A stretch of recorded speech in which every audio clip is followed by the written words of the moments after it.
integral from -1 to 1 of x to the fourth minus x to the eighth. I'm going to show you how to solve this question. I also want to show you why this is a classic question that mathematicians think is really cool. So remember that the definite integral represents the signed area between the x-axis and the graph of the function. And in this case, if we look from -1 to 1, the area that we're looking for looks like this area that I've shaded in blue. Notice is this function is symmetric about the y-axis, which is something that mathematicians call even. It's an even function. And mathematicians think it's incredibly cool that this area that I've just drawn inside these two pink squares is equal to this other area. And they think it's so cool that they want you to memorize that fact. And I also think it's cool that this area on the right side is equal to this area on the left side. They would say, well, you could get away, if you wanted to, with doubling the integral from 0 to 1. And that's kind of a cool geometric observation, and this is a trick that people teach sometimes.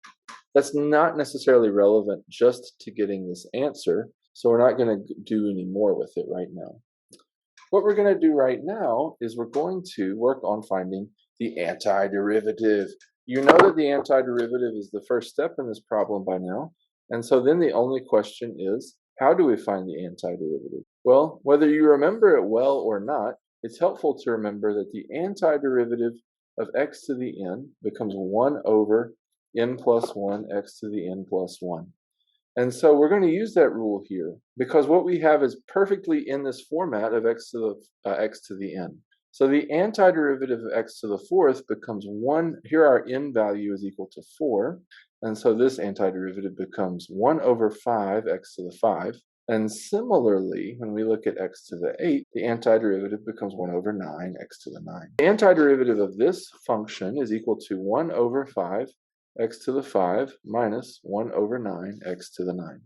The second step, all right, now for step 2, we're going to take this big f of x that we found, this antiderivative, and we're going to plug in the bounds and subtract. So step 2 will be f of 1 minus big F of 1 minus big F of -1, which will be 1/5 times 1 to the 5th minus 1/9, 1 to the 9th. And we need to put parentheses around this whole thing because this is one block that we're going to calculate together, minus 1/5 -1 to the 5th minus 1/9 -1 to the 9th. Now we can double check ourselves, and anytime we get a calculation, of course, we can check ourselves with the computer here. So let's look at 1/5 x to the 5th minus 1/9 x to the 9th minus 1/5 -1 to the 5th minus 1/9 -1 to the 9th. And let this be a calculation. I did not want to put an x there. I meant to put a 1. Okay, where did I put an x here? Did I put an x here? Yes, I did not mean to. All right, so this is that number. And then if we calculate and ask the computer to just do the integral for us, it becomes this, which should be something it can calculate. Maybe I need parentheses just to be on the safe side, although I didn't think that was necessary. Okay, so we see these two numbers are the same, and that tells us that we did this correctly. We can always double check ourselves using the computer, although of course it is good to know the process that gets us to the antiderivative.